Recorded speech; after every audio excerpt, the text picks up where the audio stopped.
Assalamualaikum students, hope you all are fine, doing very good. I'm Umra Hamid from Desert Rose Psychics and today this is our last topic, functional group क्या होता है। Functional group को start करने से पहले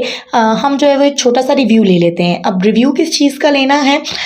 हमारे पास क्या है जनाब, अल्केन्स, अल्कीन्स एंड अल्काइंस। ठीक है, हमें ये पता है कि अल्केन्स, अल्कीन्स और अल्काइंस के अंदर हमारे पास सब में जो मेजर कंपोनेंट है, फॉर्मेशन है या हाइड्रोकार्बन है, उसको हम कहते हैं कि that is actually that is formed with the help of carbon and hydrogen. जो मेन कॉन्स्टिट्यूएंट्स हैं वो कार्बन एंड हाइड्रोजन है। ठीक है, तो अगर ऐसा हो जाए कि कार्बन्स और हाइड्रोजन्स जब ये बने हुए होंगे, अल्केन्स, अल्कीन्स, अल्काइंस, इसके अंदर से हम अल्केन्स की अगर मोस्ट प्रॉबेबली बात करें तो अल्केन्स में से हम कहते हैं कि हमने जब एक हाइड्रोजन को निकाल दिया तो वो हमारे पास एक अल्काइल ग्रुप बन जाता है ना, अल्काइल रेडिकल जिसको हम कहते हैं, तो अल्काइल रेडिकल बन जाता है। अगर उस ग्रुप के साथ हम क्या करेंगे, कुछ और लाकर अटैच करा दें, ठीक है, कोई भी और ग्रुप, जैसे अगर मैं इसके साथ लाकर H की जगह में OH अटैच कर देती हूँ तो वो एक नया मॉलिक्यूल बन जाएगा आपके पास। ठीक है,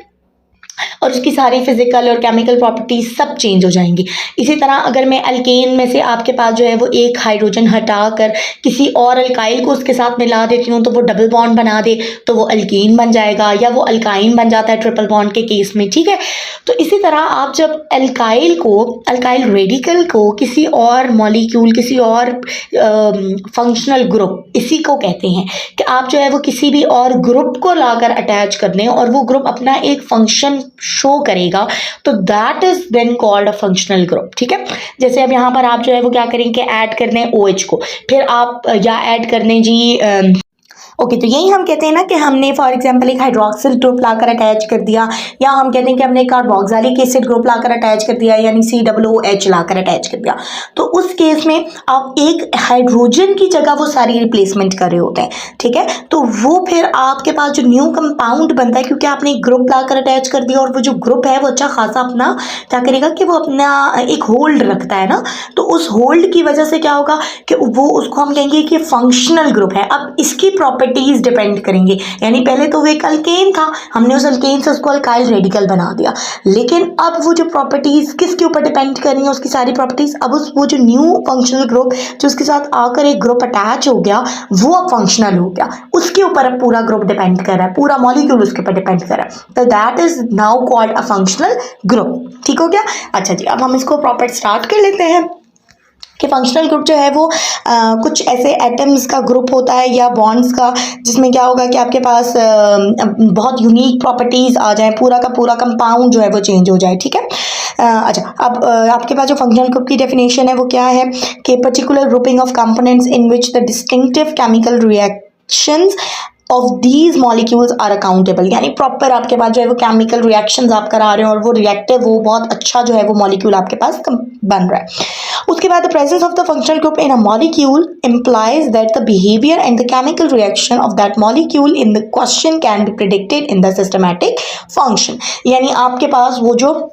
फंक्शनल ग्रुप अटैच है, ये नहीं कि वो अनॉमलस बिहेव कर रहा है, ये नहीं कि वो कुछ भी आपको रिएक्शन करके दे रहा है, नो, बल्कि it will behave in a very systematic manner, वो बहुत अच्छे से एक सिस्टमैटिक मैनर में, जैसे बाकी अल्केन के आप उसको कंपेयर कर सकते हैं। अल्केन्स का अगर आप उसको अल्केन का डेरिवेटिव होगा ना वो, तो आप उसको फिर अल्केन्स के साथ वो क्या करेंगे कि आप उसको कंपेयर करेंगे, क्या कंपेरेबिलिटी है इन दोनों के दरमियान। ठीक हो गया। अच्छा जी, अब उसके बाद ये आ गया आपके पास एक फंक्शनल ग्रुप का छोटा सा फ्लो चार्ट आ गया।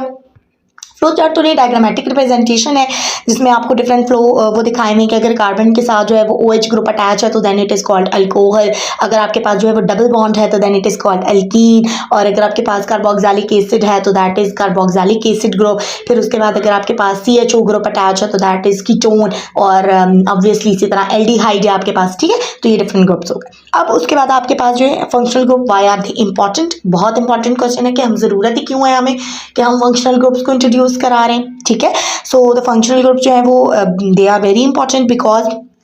इनका कुछ अपना डिस्टिंक्टिव फंक्शन है। वो क्या है कि covalent bonding linking the atoms of these groups and the atoms as a whole to the molecule, the carbon atoms in case of the polymers के स्पेशली तो पॉलीमर फॉर्मेशन में ये बहुत हेल्प आउट करते हैं। ठीक है, अच्छा जी, अब क्या है कि ये generally non polar core atoms के साथ जो है वो कंबाइन करते हैं ना, क्योंकि नॉन पोलर इन नेचर होते हैं, तो नॉन पोलर होंगे तो वो क्या करेगा कि आपको बहुत अच्छे स्पेसिफिक कैरेक्टरिस्टिक्स दे देगा, ठीक हो गया, पॉलीमर में जाकर। दूसरी बात क्या है कि जो कुछ फंक्शनल ग्रुप्स होते हैं उनके ऊपर आयनिक चार्ज होता है, तो वो बहुत अच्छे आइंस बना देते हैं, ठीक है, बहुत अच्छे आपको सॉल्ट फॉर्मेशन में बहुत हेल्प आउट करते हैं, ठीक हो गया। अच्छा जी, और फिर क्या है कि ये जब डिफरेंट मॉलिक्यूल्स के साथ जब भी अटैच हो जाएंगे तो ये बहुत ज़्यादा कॉम्प्लेक्स किस्म के पॉलीएटॉमिक आइंस बनाना शुरू कर देंगे, ठीक है, कॉम्प्लेक्स आइंस बनाना शुरू कर देंगे। और जब ये कोऑर्डिनेशन कॉम्प्लेक्स बनाते हैं, यानी बहुत बड़े बड़े ग्रुप्स बना देते हैं, कॉम्प्लेक्सेस बना देते हैं, आइंस बना देते हैं, तो उसमें जो सेंट्रल एटम होता है वो मेटल एटम हो ना, तो उसको हम क्या कहते हैं, उसको हम लिगेंड कहते हैं। ये थोड़ा सा जो है वो इनऑर्गेनिक का कॉन्सेप्ट है, लेकिन ये है कि हम जो सेंट्रल एटम होगा उसको क्या कहेंगे, लिगेंड कहेंगे, ठीक हो गया।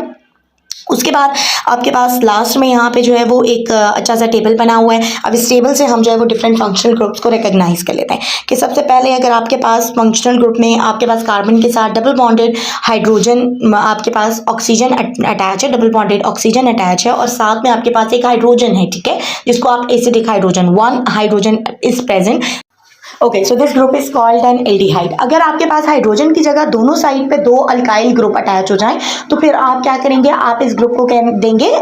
कीटोन। उसके बाद अगर आपके पास डबल बॉन्ड O है और आपके पास ना वहाँ पे हाइड्रोजन है ना वहाँ पे कोई अल्काइल ग्रुप है, बल्कि आप वहाँ पे एक हाइड्रोक्सिल ग्रुप अटैच कर देते हैं, ठीक है, हाइड्रोक्सिल ग्रुप अटैच कर देंगे तो then it is called carboxylic acid, ठीक है। अगर खाली आपके पास जो है वो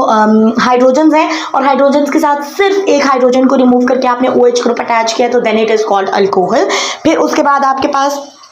डबल बॉन्ड O के साथ OR ग्रुप अटैच हो गया, यानी आपके पास एक एल्डिहाइड ग्रुप है लेकिन वो किसके साथ इनडायरेक्टली अटैच्ड है, लेकिन उसके दरमियान में आपके पास कोऑर्डिनेशन के लिए एक और ऑक्सीजन मॉलिक्यूल है, then it is called an ester, ठीक है। फिर उसके बाद आपके पास कार्बोनाइल ग्रुप होता है, यानी डबल बॉन्ड O है तो दैट इज कार्बोनाइल ग्रुप। अब कार्बोनाइल ग्रुप में आपके पास ऑप्शन है कि आपके पास एल्डिहाइड है, कीटोन है, कार्बोक्सिलिक एसिड है, ठीक है। अब उसके बाद आपके पास जो है वो अब खाली कार्बोनाइल ग्रुप होगा तो उसका क्या मतलब है कि दोनों साइड पे आपके पास जो है वो कीटोन की फॉर्म है ना, कीटोन की फॉर्म में चला जाएगा। कार्बोक्सिलिक एसिड को जो है वो कार्बोक्सिलिक ग्रुप कहते हैं। फिर कार्बो एल्कोक्सी ग्रुप जो है वो किसको, ईस्टर को कह देंगे, ठीक है। और आपके पास एक एसाइल क्लोराइड है, एसाइल क्लोराइड के साथ, यानी एसाइल क्लोराइड का मतलब है कि उसके अंदर आपके पास डायरेक्टली हाइड्रोजन की जगह पे क्या चीज़ अटैच हो जाएगी, क्लोरीन अटैच हो जाएगा। और अगर आपके पास वहाँ पे CH3 अटैच है तो आप उसको क्या कह देंगे, एसाइल क्लोराइड कह देंगे, ठीक हो गया। सो ये कुछ डिफरेंट किस्म के आपके पास ग्रुप्स हैं, इसके अलावा भी बहुत सारे ग्रुप्स हैं, और घबराइएगा नहीं कि हमने इसको बहुत जल्दी जल्दी में क्यों in the form of table कर लिया, कि वो इसलिए क्योंकि हमने सारे के सारे functional group, each and every functional group हमने as a chapter, as a whole chapter करने हैं, ठीक है। तो हम as a whole chapter 1 by 1 सारे के सारे फंक्शनल ग्रुप को डिस्कस कर लेंगे, ठीक हो गया। अच्छा जी, अब यहाँ पर हम इसके आज के लेक्चर को जो है वो एंड कर देते हैं, और उम्मीद है कि आपको जो है वो समझ आ गई होगी, और थैंक यू सो मच कि आप जो है वो देखते हैं और वीडियोस को लाइक भी कर देते हैं, और इसी दुआ के साथ कि आप सब खुश रहें, और आपको जो है वो अगर थोड़ा सा भी समझ में आता है कुछ, तो आप कुछ भी थोड़ा बहुत भी नॉलेज गेन करते हैं तो प्लीज़ चैनल को सब्सक्राइब करें, जो हमारा वीडियोस हैं उनको लाइक कर दें, और बेल आइकन जो है उसको प्रेस करें। Thank you so very much for watching us, and Allah हाफ़िज़।